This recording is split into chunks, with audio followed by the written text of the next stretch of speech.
Excel pivot tables enable you to summarize your data in formats that are easy to read and, very helpfully, easy to modify. You can also change your pivot table's layout, choosing whether to display blank rows below each item and selecting from 3 report layouts with subtle but important differences that are useful for you to know about.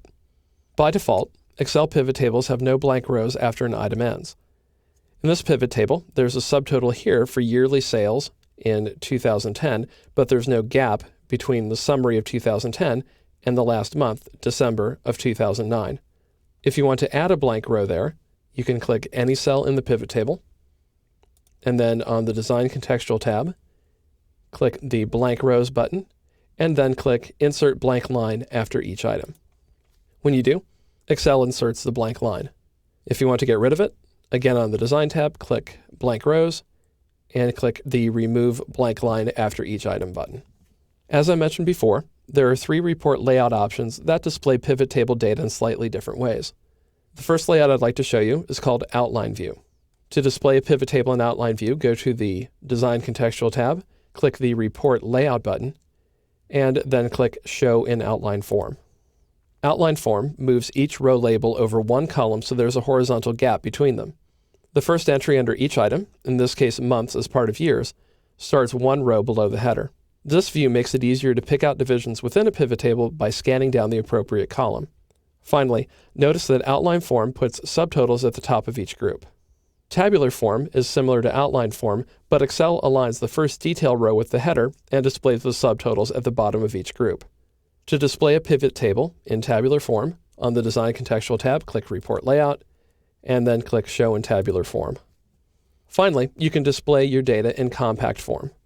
For that, click Report Layout, and click Show in Compact Form. This is the most efficient way to display your pivot table data, but if you're working at a low zoom level or you have a lot of data to work with, it can be hard to pick out individual values. Now finally, in Excel 2010, there is a new capability that allows you to repeat a column header. It works in Outline View and Tabular View.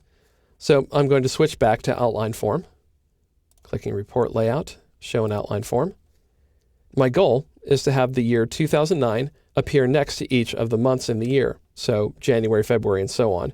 And it won't make a big difference here because all the months fit on one screen, but if you had a category where all of the individual values, such as weeks in a year, didn't fit on a particular screen, then it might be hard for you to remember which year you're working with at one time. So to repeat the value 2009, click any cell in the pivot table, click Report Layout, and then click Repeat All Item Labels. When you do, the labels appear in the body of your pivot table. If you want to get rid of them, click Report Layout, and then click Do Not Repeat Item Labels. Modifying pivot table layouts enables you to present your data as effectively as possible, both for your personal viewing and as part of a presentation. You should take the time to experiment with these options so you can decide which you like best.